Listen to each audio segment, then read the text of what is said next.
Welcome to the Things with Wings experience. Fly with me, won't you?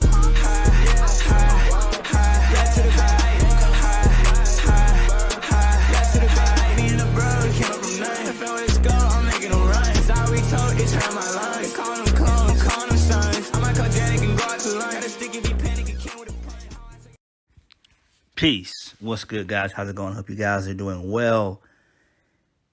We need to talk and go over the go home show for NXT Stand and Deliver. And we will go over the match card and give our preview and predictions. I'll be doing the preview and predictions for you guys. So please hit the like button, hit the subscribe button. Let's go ahead and get started. So this is basically the go home show. And overall, it was pretty decent. You know, I'm really digging NXT 2.0. Most weeks, it's pretty decent.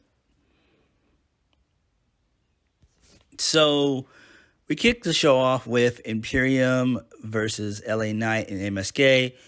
Imperium hits the ring. They were blindsided by the faces. They all brawled for a while. We had an impromptu match. In the end, Imperium wins, and they do the typical stare-down bullshit involving Imperium, MSK, and the Creed brothers. Then we had Ivy Nile with Malcolm Bivens versus Tiffany Stratton. Saray, she makes her return, and she distracts Stratton, and then Ivy capitalizes with her submission, chokes her the fuck out, and dips out. So that was that. Actually, you know, she locked in a surfboard lock. So that was pretty fucking cool. Then we had Legado del Fantasma versus Josh Briggs and Brooks Jensen. Brooks Jensen and Josh Briggs win via the fucking involvement of one Fallon Henley. I think she's like 18 or 19 years old, so that's kind of fucking cool. So she's already getting some shine. So that's pretty badass. Then we saw the reuniting of one Raquel Gonzalez and Dakota Kai. So before they reunited, Toxic Attraction cut a really good fucking promo. The trio, they're awesome. They're awesome. I love them. They're three badass bitches. I really have been enjoying Toxic Attraction's work. But I'm disappointed that we are going to have Raquel Gonzalez and Dakota Kai along with JC Jane and Gigi Dolan being on the pre-show. That makes no fucking sense. It makes no sense. Why the fuck are you doing this? But so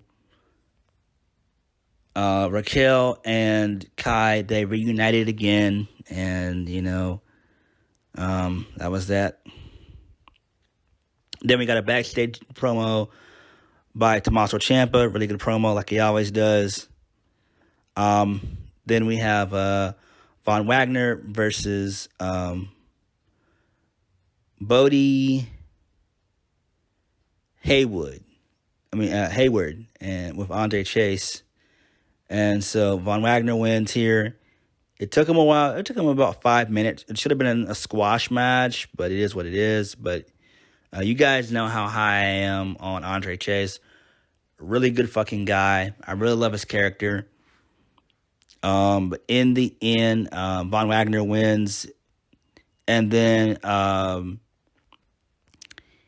he takes out Jacket Time, who are on commentary. So he destroys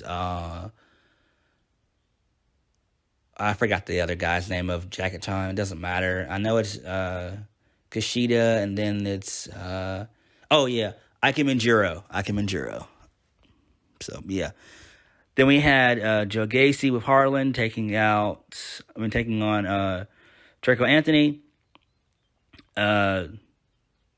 Gacy squashes Draco.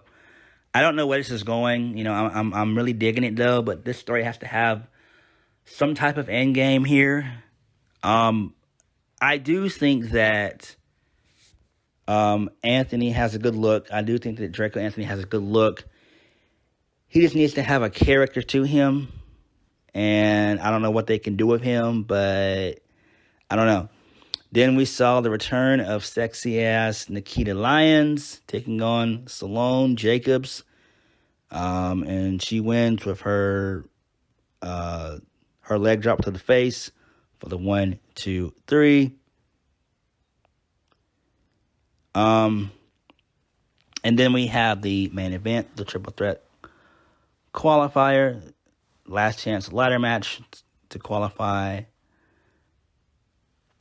featuring Cameron Grimes, Roderick Strong, and A-Kid.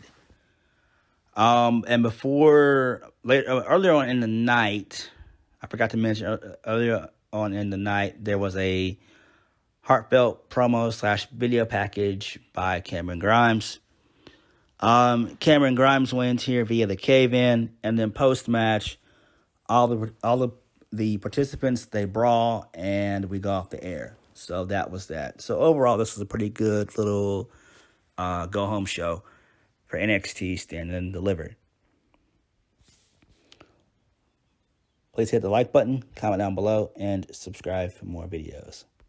All right, so let's go over the match card for NXT Stand and Deliver.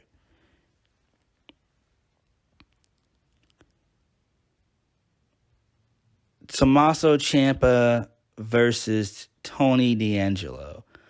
Tony D'Angelo has to win here. He's got to win a feud at some point. Tommaso Ciampa has been on NXT for fucking forever.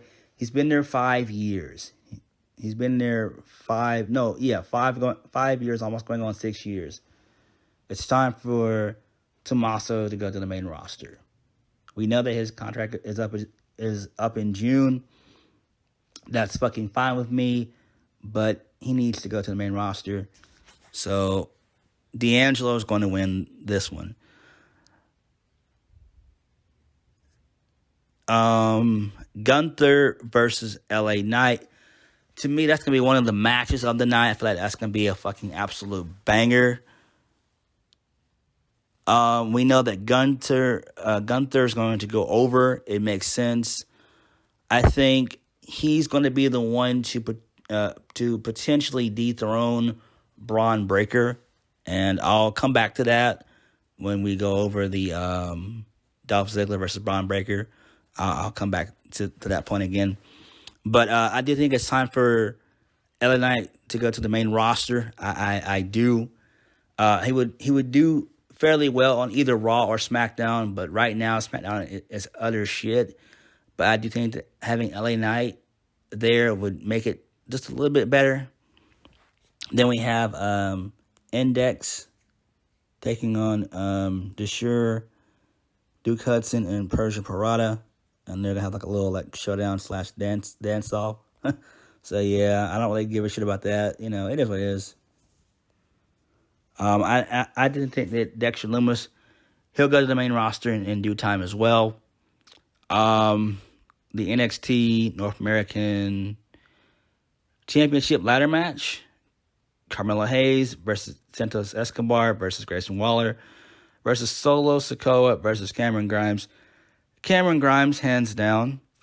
It makes sense because he's that beloved babyface. And I do think that him winning would do wonders. You know, obviously they could mix it up again with Carmelo Hayes and Grayson Waller. Joe Gacy, you could put him in the mix as well down the line.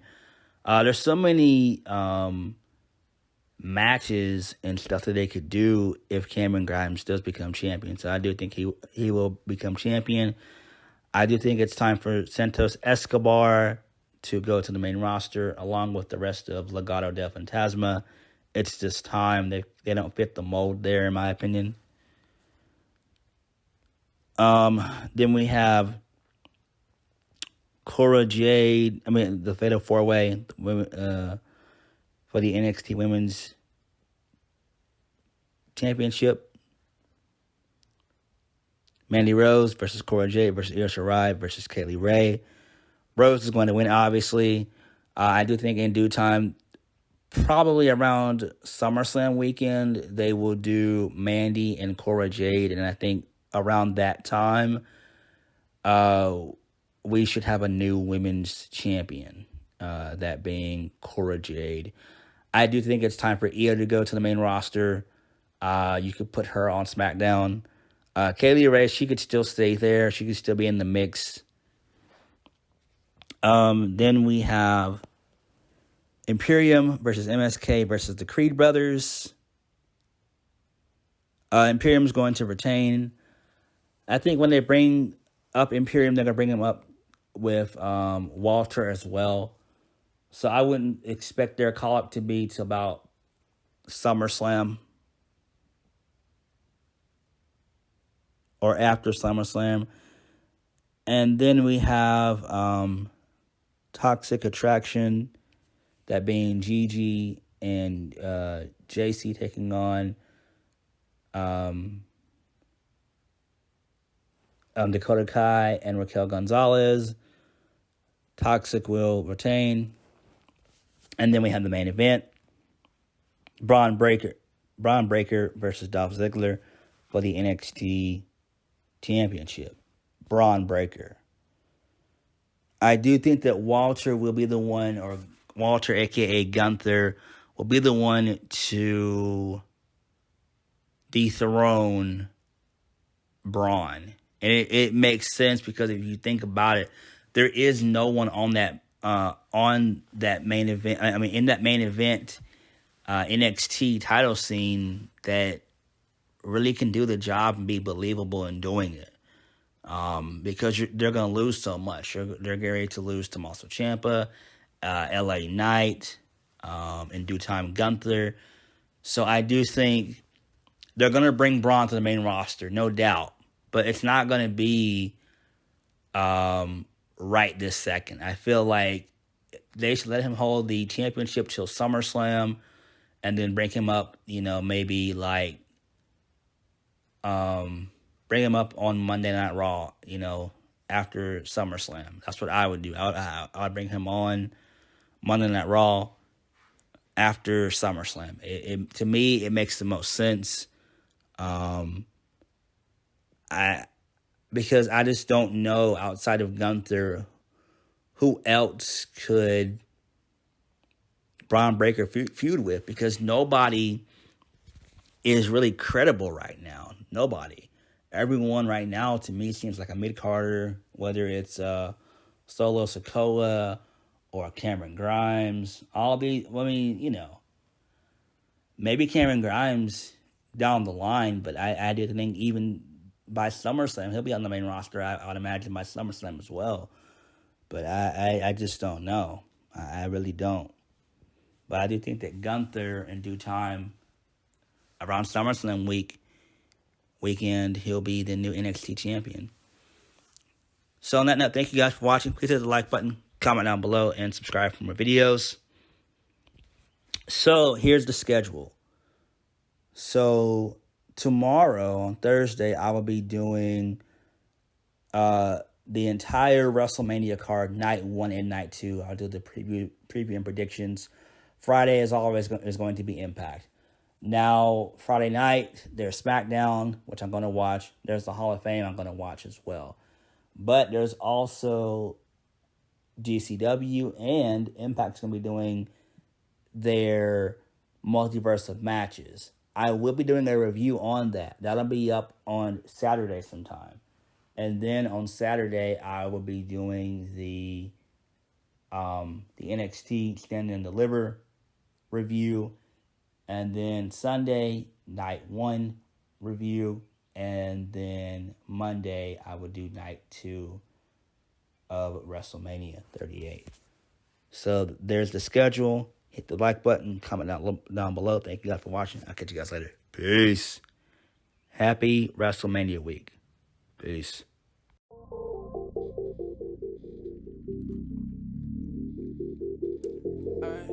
Tune in.